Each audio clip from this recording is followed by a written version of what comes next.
the Native American leader who repelled Spanish colonists and almost drove out the English. In the summer of 1561, Spanish explorers kidnapped a Powhatan youth from the Chesapeake Bay Area and took him to the royal court of Spain. This act set off a series of events that altered American colonial history. The abduction itself wasn't unusual, since the Spanish often took native youth to train them as interpreters or to gain information about local peoples.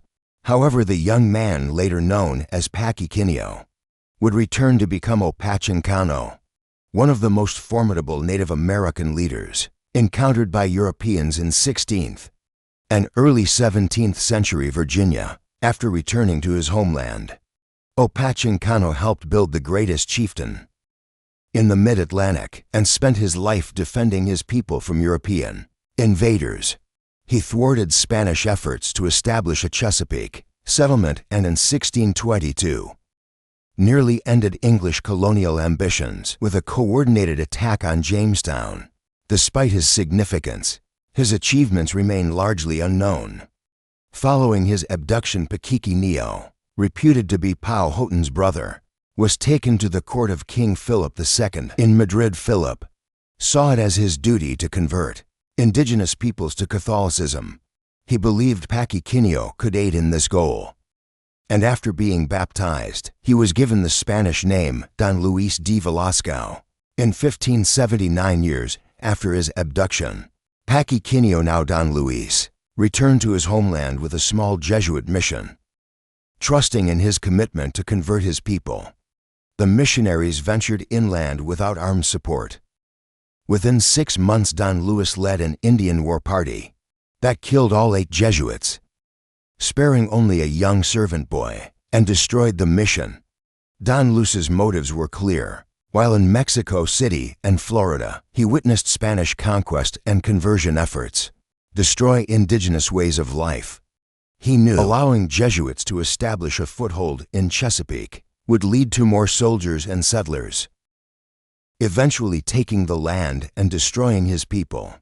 As one of the few Native Americans who had traveled across the Atlantic and returned, Don Luis understood the European threat.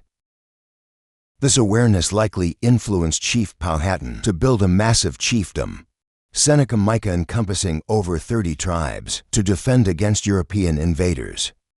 By the time the English arrived, it stretched from the James River to the Potomac River.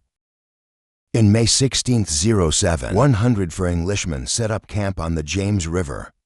As more settlers arrived, relations deteriorated, leading to the First English-Powhatan War, 1609 to 1614.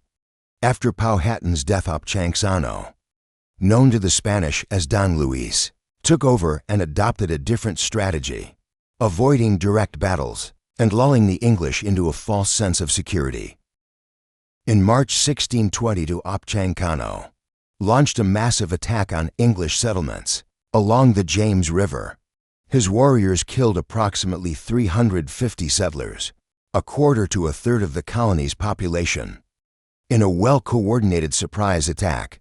Despite the attack's initial success, Opechancanough knew it wouldn't immediately expel the English.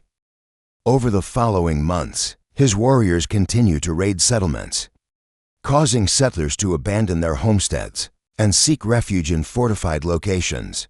Despite his efforts, the English kept coming, and within a few years, they had recovered and continued to expand. In the mid-1640s, Opechancanough inspired another uprising, killing approximately 500 settlers before being captured. Nearly 100 years old, he was shot by a guard in Jamestown and died. Despite his significant role in early American history, Opechancanoug's story remains less known compared to later Native American leaders. He resisted Spanish and English colonization for nearly half a century, making him one of the greatest military leaders in American history.